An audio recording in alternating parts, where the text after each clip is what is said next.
está pensando numa maior igreja que você possa imaginar. Aquela que tem 5 mil, 10 mil, 15 mil membros. Mas a maior igreja do mundo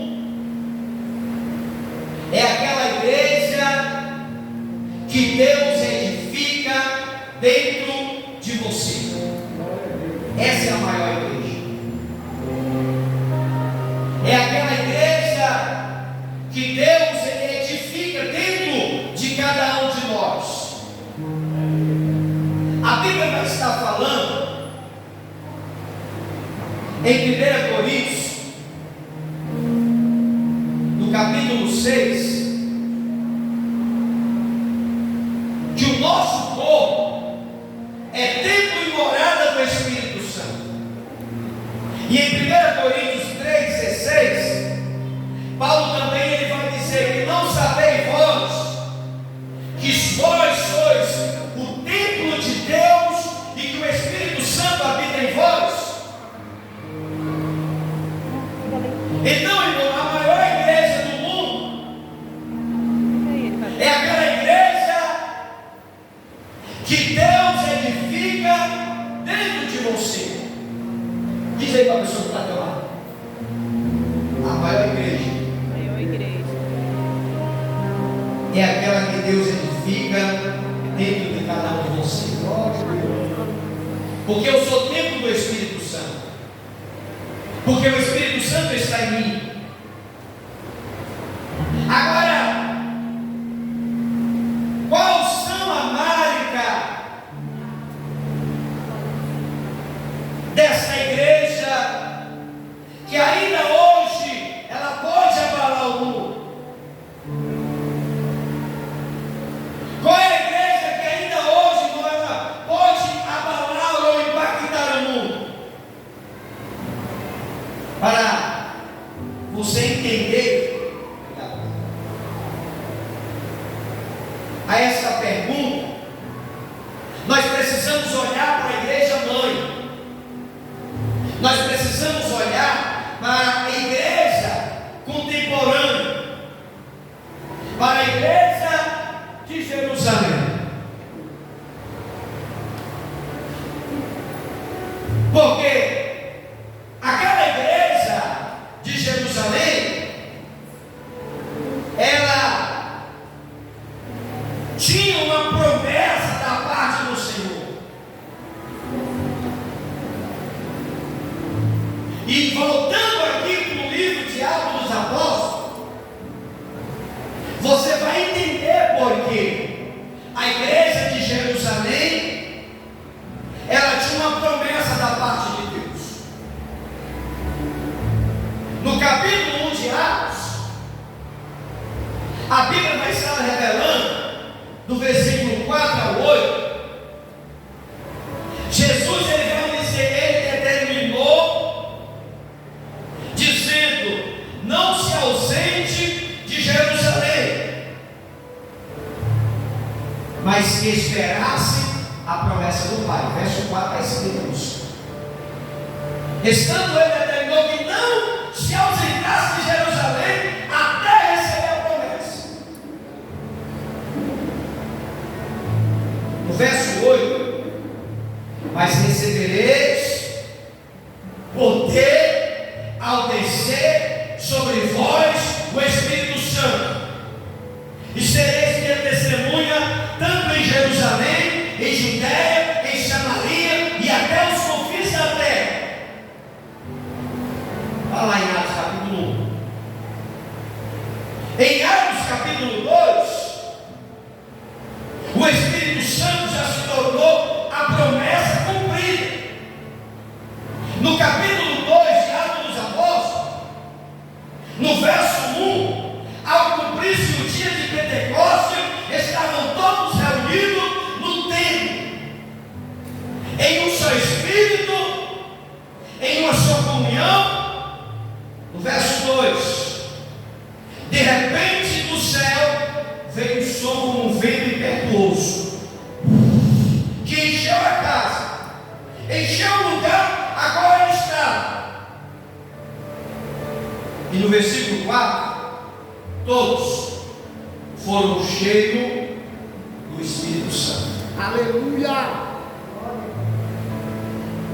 Aí no capítulo 3, a Bíblia vai estar revelando que a igreja, ela já se comporta como cheia do Espírito Santo. No capítulo 3, a igreja, ela já está cheia do Espírito Santo. De que forma?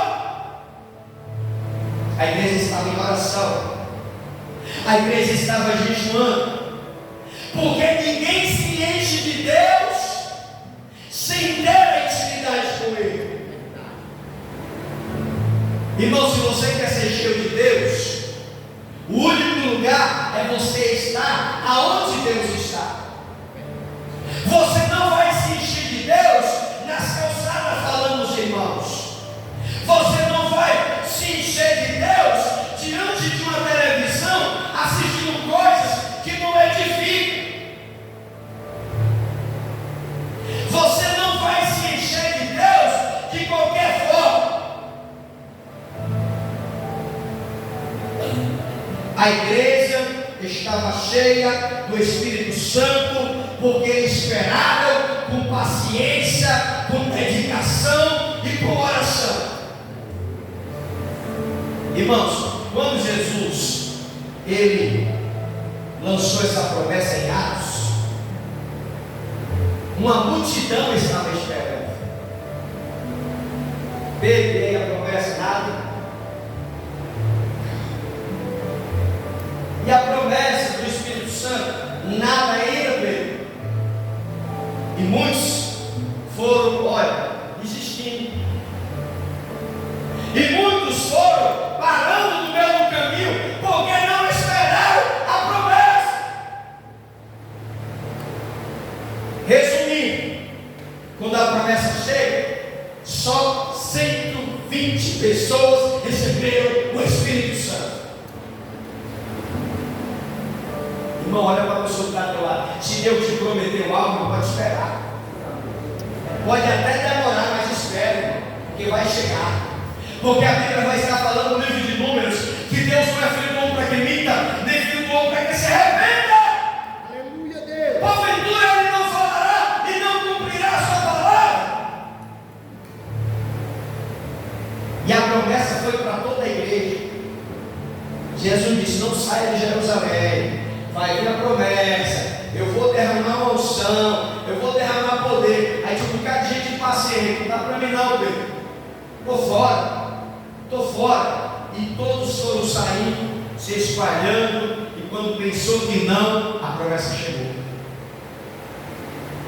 E os que estavam presentes foram cheios do Espírito Santo, de poder e de unção.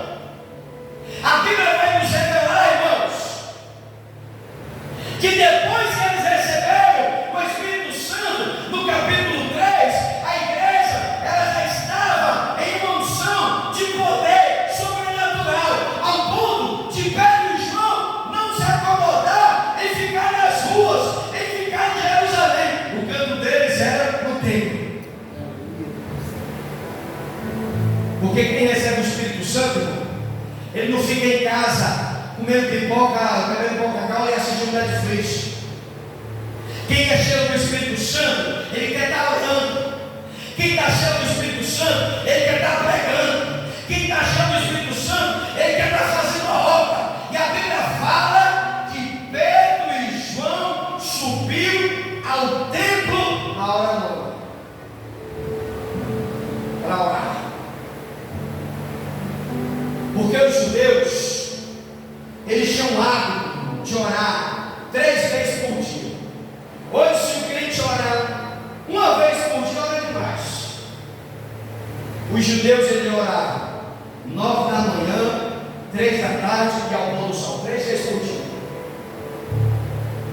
Eles tinham o hábito de fazer esta oração.